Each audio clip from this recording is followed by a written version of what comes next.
Me okay? Yes, I hear you fine. Thank you for joining us and talk us through where your town right now stands when it comes to evacuations. What are you seeing? We are evacuating east of our US 1, so just along the Intracoastal. Otherwise, we are telling everyone to go to a shelter if you fear that your home is not safe, and then otherwise stay in your home. And we also are asking everyone to stay in their home at least 24 to 48 hours after the storm, as there may be down power lines, and we will need to make sure that the areas are safe before we ask our residents to leave their home. And Mayor, are people paying attention to this? Are they doing what you're asking them to do?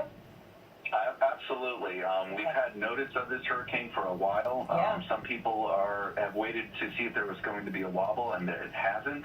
So we are still seeing people evacuating to northern areas of the country. But we are prepared, and we're doing everything we can for the preparations of this storm. So when you talk about sort of what your priorities are, obviously the evacuations, number one. What else are your big concerns here as you look ahead to the next 48 hours or so? We're looking at long lines at gas stations. We're looking at a live shot here, too, of the coastline.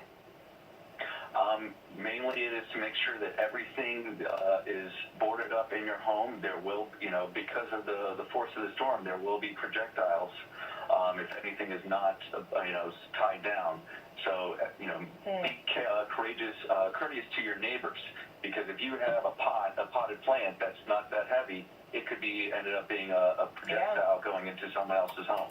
You satisfied with the response so far, the way the governor is handling this?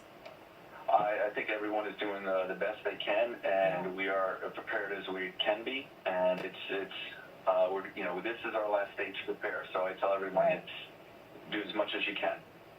Mayor Stephen Grant there from Boynton Beach, Florida. Mayor Grant, thank you very much for joining us here. We want to take a look at the latest track of Irma, and we're joined now by WNBC's Dave Price. As we mentioned at the top of the show, this looks like it is, Dave, the